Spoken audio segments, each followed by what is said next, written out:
Okay, so in a can't intubate, can't ventilate situation where an emergency surgical airway needs to be placed, first you identify your landmarks.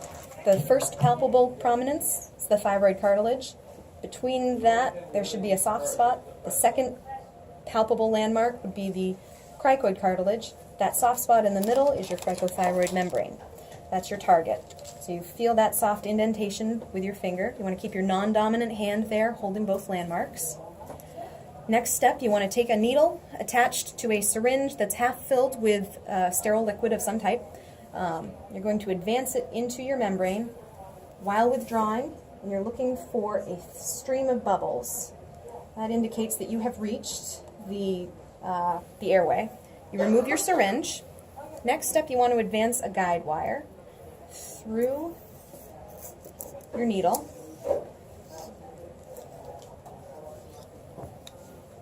Marking your airway, at which point you can withdraw your needle. It's helpful to have someone there who can hold the end of the wire for you while you withdraw, and then they can release while the needle is removed.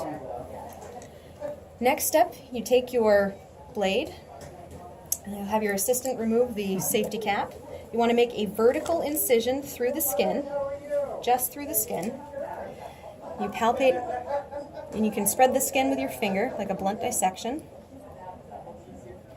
And then when you've reached the membrane, you want to make a lateral incision with your blade. Try to keep it small because there are important structures to each side. You want to make sure the wire stays in place. Next step is to advance your trach with its dilator over the wire. So you feed it onto the wire, and again, this is where a second pair of hands come in helpful because they can feed the wire through the top of the trach. You advance. You want to advance so it's pointed sideways at first, and then once you've got your dilator through, you can pivot so it's pointed down and thread off your trach. So you don't get the At which point, or your cric, excuse me, at which point the dilator and the wire can come out. Oop.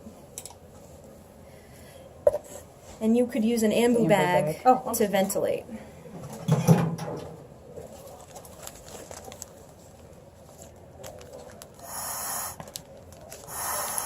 You'd want someone to listen for breath sounds. You'd want to watch for chest rise, look for improvement in the pulse oximetry, and always be aware that you may have dissected subcutaneously, in which case you'd not be in the airway, you're not helping the patient. That should be identified as quickly as possible and corrected. Can be secured with a piece of tape that's also included in the kit. Right.